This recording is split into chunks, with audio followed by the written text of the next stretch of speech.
Despite Rwanda's favorable performance in the World Bank 2015 Doing Business rankings, concerns were raised regarding how the data was collected and the change in methodology without prior notification.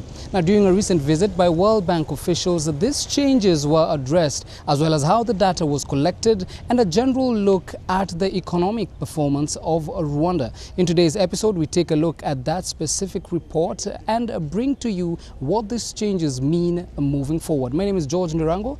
Welcome to Doing Business in Rwanda.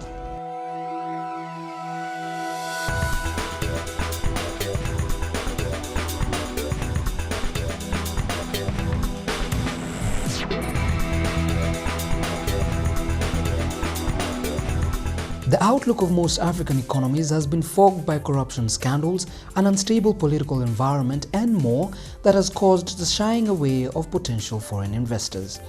This, however, does not change the fact that, overlooking the negative, the continent continues to position itself as a better place to do business. According to the World Bank, although there was a change in methodology that was received differently by individual economies, countries such as Rwanda have been given a vote of confidence.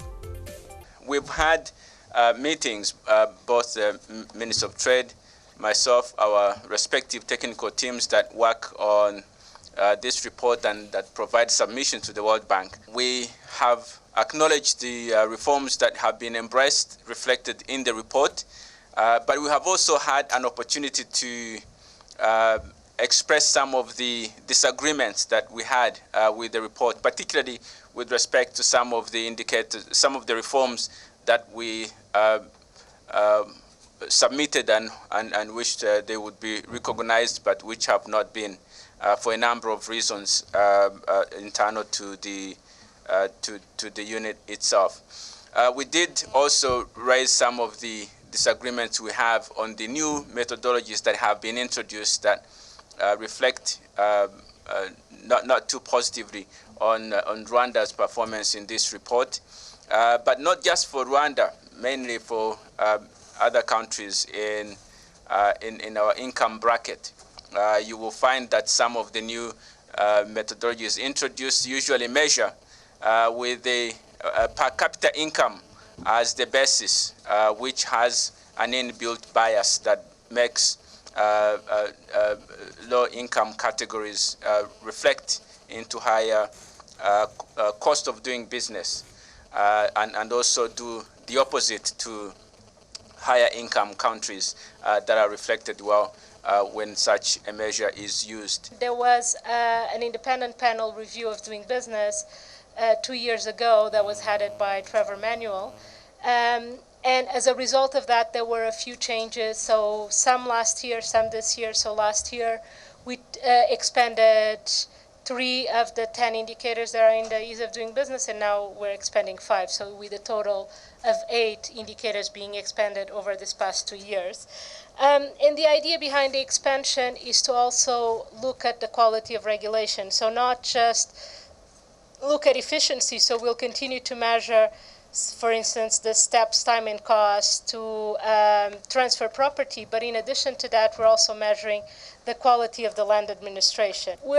Because we are indicators, we are narrow by definition, so we're not looking at aspects of macroeconomic stability or security or crime or, for instance, the quality of the labor force. We're focusing mainly on the regulations that affect businesses and how the government implements those regulations. So we cover 11 different areas. There are the life cycle of a firm. The World Bank Doing Business rankings have been criticized for not taking into account the conditions on ground that hamper competition on a global level, with key industry players arguing that advanced economies have an unfair advantage.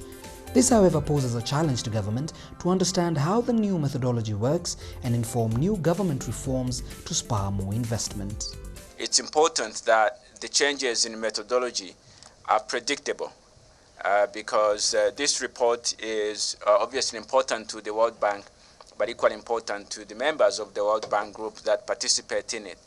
And so some of the complaints we have pointed out are associated with the predictability of the expansion of the indicators. so that everyone is on board on what is expected going forward. For the report to be relevant, it has to be seen to be fair. And so that was the spirit that we were discussing. A question was asked on what are some of the things that we felt don't favor countries with comparatively low income per capita. If you look at some of the measures in starting a business, for example, the cost of electronic billing machine, which is a simple equipment that we don't make in Rwanda. Many countries import from other places. For it to be measured as a percentage of the per capita income of the average citizen, what it means is that when that is reflected as the cost to an entrepreneur or business person, we did raise, for example, that as an unfair measurement, because basically when you measure it against the income, the average income of a Rwandan against the average income of someone from Japan, who is going to get a better measure? It's already predetermined, right? When you look at the cost of electricity installation, when it's measured as the average of the per capita income of a citizen, when you compare developed and developing countries, the outcome is already predetermined. And so we were raising issues as those that when you put a measure associated with an income of a country, already the outcome is known. And it's those types of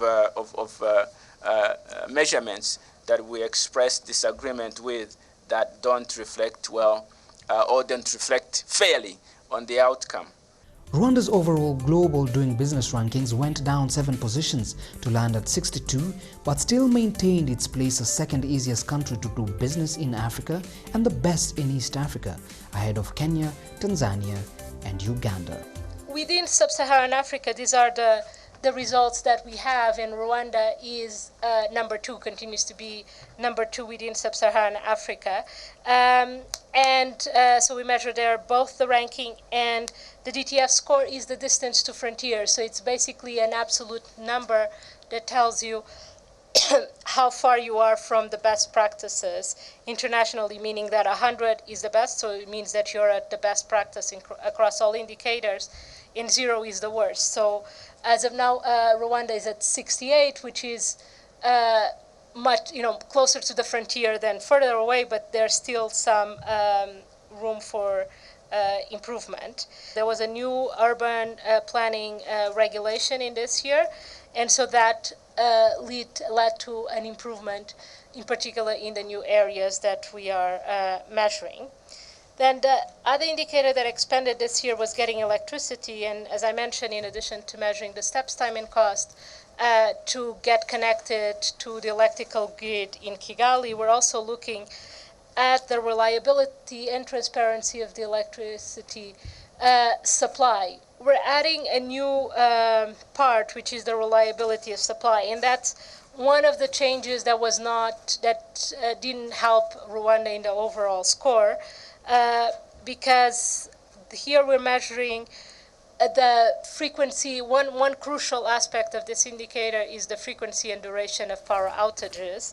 And the main problem here is that they aren't actually measured. And for countries that don't actually measure those indicators, the SADI and the SAFI, so the SADI is about the duration, and the SAFI is the frequency, the number of outages that you have, then you have automatically an overall score of 0. So that is one of the areas for further work and improvement, the particular measurement of outages, and also reduction on the number and frequency of outages, because that's quite important for businesses.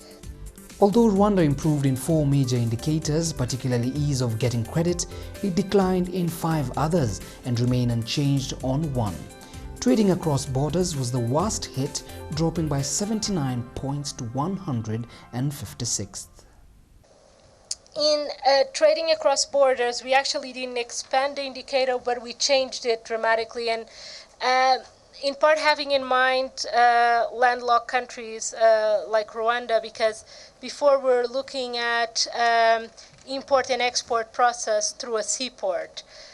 Now we actually don't impose that rule, it could be by land border, and we're looking at what is the product of comparative advantage for export, so meaning the product that the country exports the most, and looking at to which countries that export it, and then look at what is the logistic process from getting that good out of the country. Imports, everybody imports a little bit of everything, so consumers like diversity, and so you're likely to import all different types of products. But export, you only export what you produce, what you're good at, so that's why comparative advantage is important for assessing what is the product that makes more sense to measure when we're looking at exports. All in all, given the rankings as a major point of reference moving forward, Rwanda continues to improve its business environment and offer better public services. When you look at areas where Rwanda has now improved very, very significantly, ICT, embracing ICT technology has been playing a very significant role for this to happen. In my view, the current focus on ICT in Rwanda and the current program actually to modernize all the government processes to make them online. I'm convinced going forward this will continue to impact positively on the Rwanda ranking on different indicators. But as well, I think maintaining a close dialogue with the World Bank, because when you talk about some disagreement on the way different indicators are assessed, I think World Bank can learn as well from our thoughts, and maybe going forward they can review things to take advantage or to take into account the comments from the ground. So I think it's very important. If you feel that maybe a way an indicator is being assessed make you frustrated, don't hesitate to express your frustration and the ideas. As you have been said, when you look to the criteria on which the World Bank is referring to assess an indicator, if you go to different countries and ask them their reviews, I'm not sure you will not get the same comments from different countries. So this means there is probably meaning of continuing engaging dialogue of countries as well to make sure you keep and you take into account a number of criteria which have a likelihood to get more consensus going forward.